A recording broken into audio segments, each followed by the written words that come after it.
بسم اللہ الرحمن الرحیم۔ شروع کرتا ہوں میں اللہ تبارک و تعالیٰ کے نام سے جو بڑا مہربان اور نہایت رحم کرنے والا ہے۔ ناظرین کرام، آج ہم بات کریں گے عورتوں کے بارے میں کہ وہ کون سی عورت ہے جس کے مرتے وقت تھوڑی سی بھی تکلیف نہیں ہوگی۔ وہ 5 عورتیں کون سی ہیں، یہ جاننے کے لیے ویڈیو کو مکمل دیکھیں۔ نزاع کے وقت مسلمان کو جو تکلیف ہوتی ہے اس پر اللہ رب العزت کی جانب سے نیکیاں عطا کی جاتی ہیں، جیسا کہ سنن ابن ماجہ میں بروایت حضرت عائشہ صدیقہ رضی اللہ تعالی عنہا سے مروی ہے کہ رسول اللہ صلی اللہ علیہ وسلم ان کے پاس تشریف لائے، اس حال میں کہ ان کے پاس ان کا کوئی قریبی رشتہ دار موت کی سختی میں مبتلا تھا۔ رسول اکرم صلی اللہ علیہ وسلم نے مشاہدہ فرما کر حضرت عائشہ صدیقہ رضی اللہ تعالی عنہا سے فرمایا، اپنے رشتہ دار پر غمگین نہ ہو، اس لیے کہ اس کی نیکیاں ہیں۔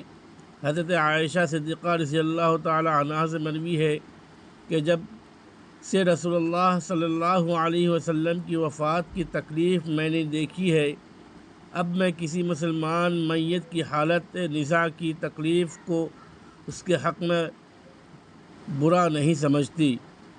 بس مذکورہ حدیث سے معلوم ہوتا ہے کہ نزاع کے وقت ہونے والی سختی مرنے والے کی بدعملی کا ہرگز نتیجہ نہیں ہوتی۔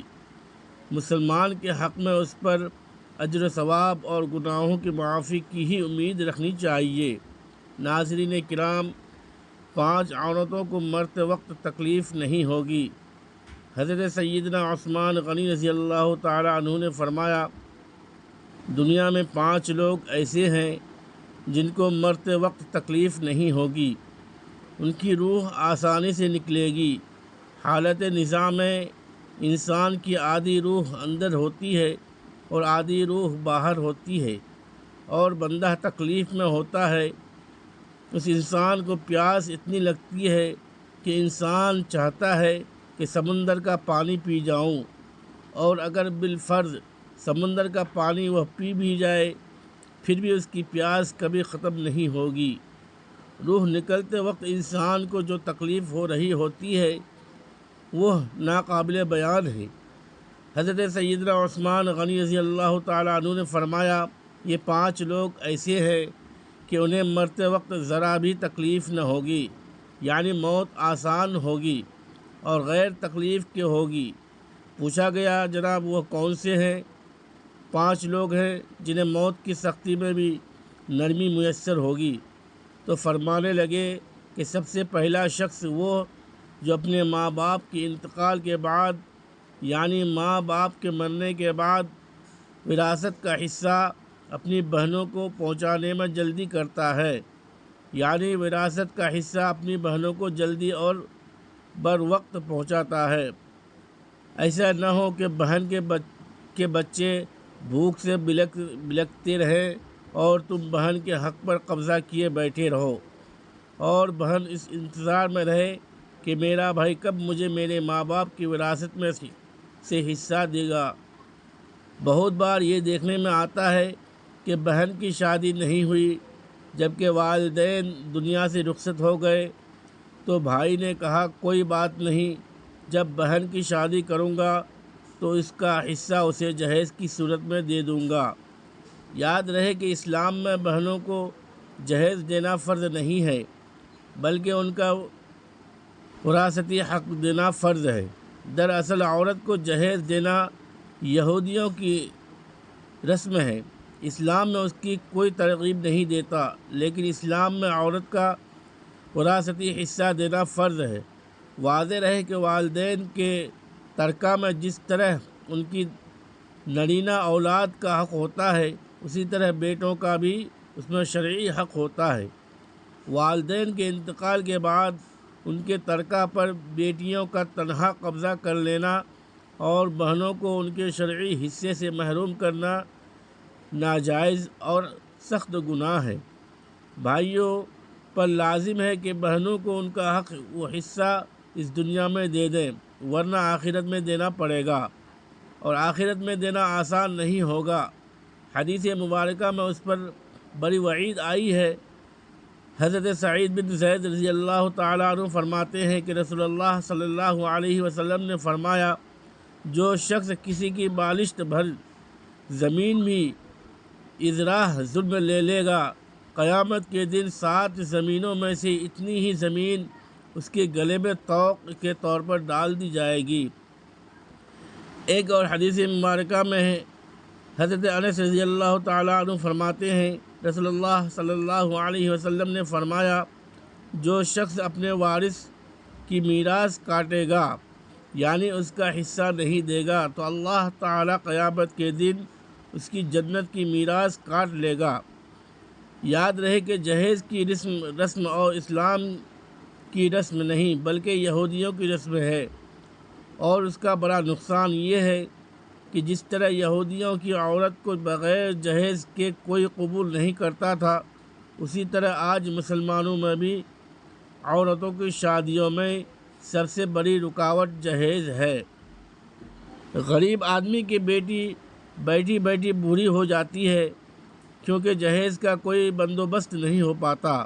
اسی طرح اگر کوئی شخص یہ کہے کہ میں بہن کا وراثتی حصہ تو نہیں دے سکتا، البتہ جب اس کی شادی کا وقت ہوگا تو جہیز دے دوں گا، لہذا فرمایا گیا ہے کہ بہنوں کو بر وقت حصہ دینے والے کی روح موت کے وقت بڑی آسانی سے نکلتی ہے۔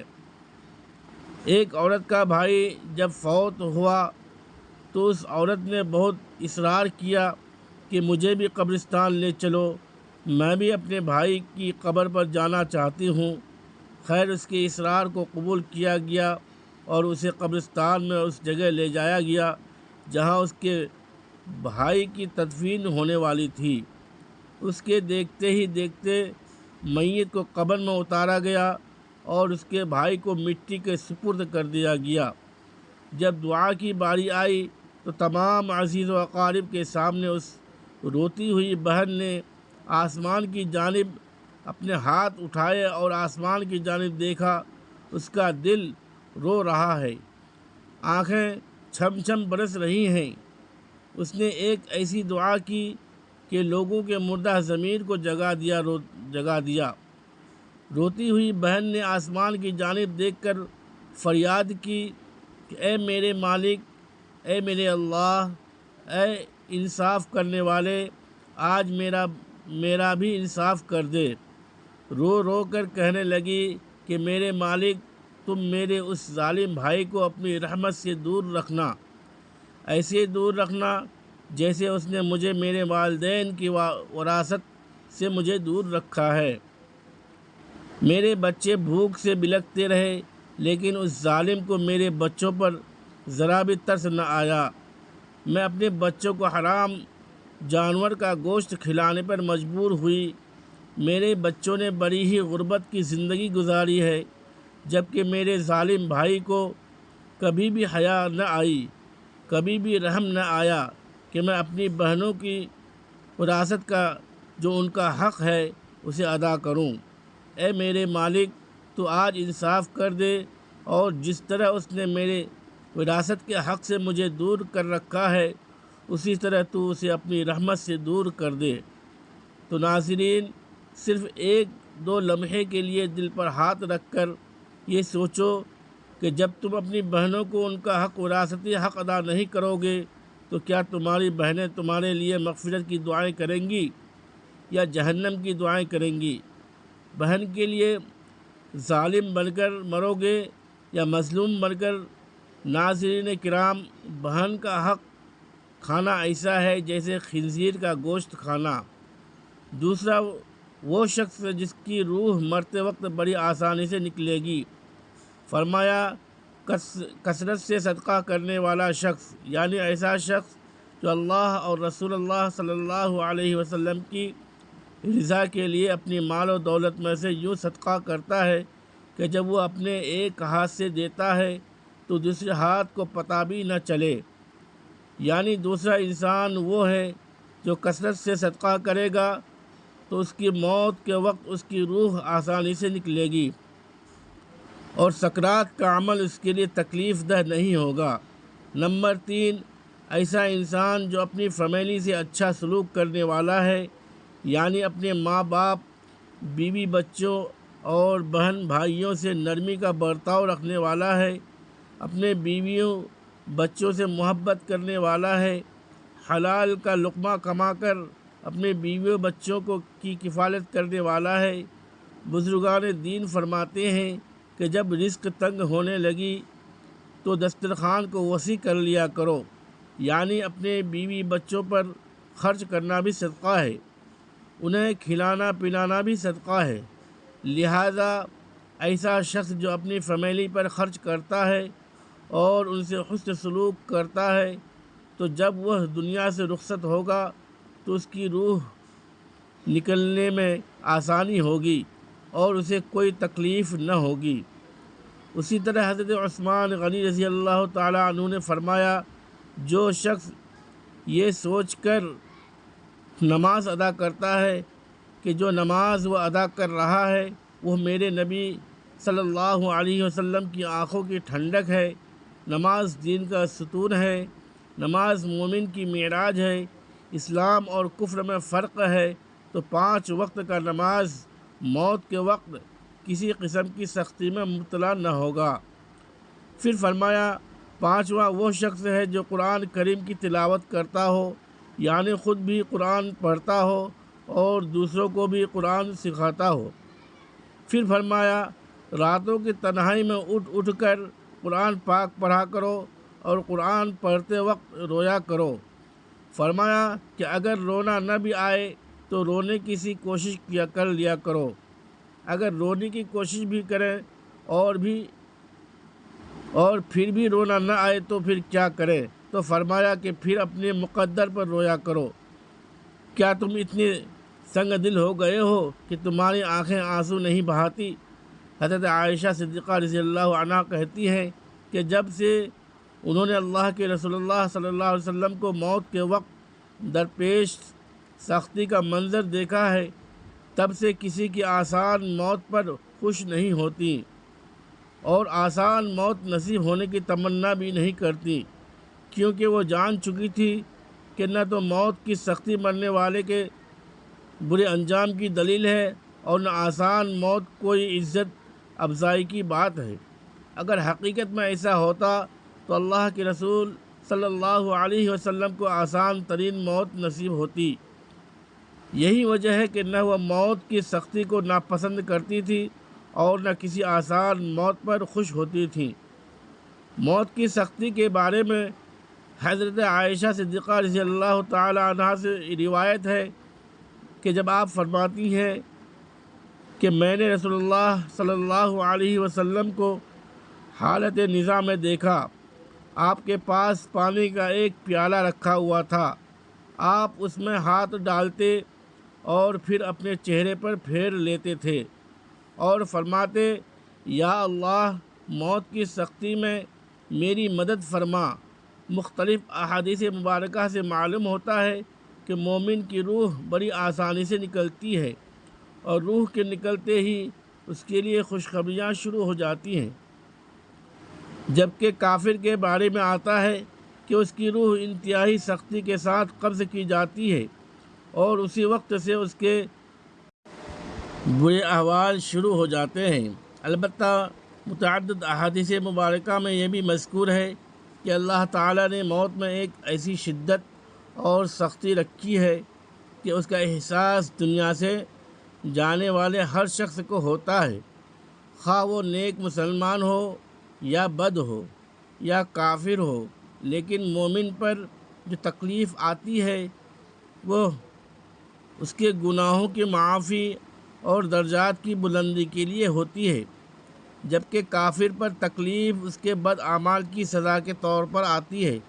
چنانچہ ایک حدیث میں آتا ہے کہ مومن گناہ کرتا ہے، اس وجہ سے اس پر موت کے وقت سختی کی جاتی ہے تاکہ اس کے گناہوں کا کفارہ ہو، اور کافر بھی نیکی کے کام کرتا ہے تو اس پر اس کی موت کے وقت کچھ آسانی کر دی جاتی ہے تاکہ ان اچھے کاموں کا بدلہ ہو۔ اس حدیث سے یہ بات معلوم ہوتی ہے کہ ہر شخص کی موت اس کے دنیا میں کیے گئے اعمال کے مطابق ہوتی ہے۔ تاہم حضرات علماء کرام اور محدثین رحمہ اللہ نے یہ لکھا ہے کہ مومن کو جو بھی تکلیف ہوتی ہے، خواہ وہ اس کے گناہوں کی بخشش کے لیے ہو یا درجات کی بلندی کے لیے ہو، وہ حالت نزاع سے پہلے ہوتی ہے، اور جب اس کی روح نکل رہی ہوتی ہے تو اس وقت اللہ تعالیٰ اس کی تمام تکالیف کو دور فرما کر آسانی کے ساتھ اس کی روح قبض فرما لیتا ہے اور آنے والے مراحل بھی آسان فرما دیتا ہے۔ ناظرین محترم، موت ایک اٹل حقیقت ہے جس سے کسی کو فرار نہیں، مگر خوش نصیب وہ ہیں جن کے لیے موت کی گھڑی آسان بنا دی جاتی ہے، کیونکہ اللہ تبارک و تعالیٰ اپنے نیک بندوں پر نزاع کے وقت خصوصی رحمت فرماتا ہے۔ جو لوگ دنیا میں حقوق العباد کا خیال رکھتے ہیں، بالخصوص بہنوں کا حق ادا کرتے ہیں، صدقہ دیتے ہیں، نماز کے پابند رہتے ہیں اور قرآن مجید سے مضبوط تعلق رکھتے ہیں، ان کے دل نور سے بھر جاتے ہیں اور اللہ تعالیٰ ان کے لیے دنیا و آخرت کے مراحل آسان فرما دیتا ہے۔ ایسا انسان دنیا میں بھی سکون پاتا ہے اور موت کے وقت بھی آسانی پاتا ہے، کیونکہ مومن کے لیے موت کی سختی سزا نہیں بلکہ گناہوں کا کفارہ ہوتی ہے، اور اللہ جسے محبت فرماتا ہے اسے آزمائش بھی دیتا ہے۔ اس لیے ہمیں ہر حال میں صبر و شکر اختیار کرنا چاہیے، کسی پر ظلم نہیں کرنا چاہیے تاکہ آخرت میں ندامت نہ اٹھانی پڑے، کیونکہ نماز، قرآن اور حسن اخلاق ہی اصل سرمایہ حیات ہے۔ دنیا فانی ہے اور آخرت باقی رہنے والی ہے۔ عقل مند وہی ہے جو مرنے سے پہلے مرنے کی تیاری کر لے، اور پانچواں خوش نصیب وہ ہے جو قرآن کریم کی تلاوت کرتا ہے اور راتوں کو اٹھ اٹھ کر اللہ تعالیٰ سے لو لگاتا ہے، کیونکہ قرآن سے محبت رکھنے والے کی روح موت کے وقت نہایت ہی آسانی سے قبض کی جاتی ہے۔ آخر میں دعا ہے کہ ہمیں کہنے سننے سے زیادہ عمل کرنے کی توفیق عطا فرمائے، آمین۔ ناظرین کرام، اگر آپ کو یہ معلومات ویڈیو اچھی لگی ہو تو ویڈیو کو لائک، سبسکرائب کریں اور صدقہ جاریہ سمجھ کر ویڈیو کو شیئر ضرور کریں۔ خدا حافظ، السلام علیکم ورحمۃ اللہ وبرکاتہ۔ شکریہ، جزاک اللہ خیرا کثیرا و حسن الجزا۔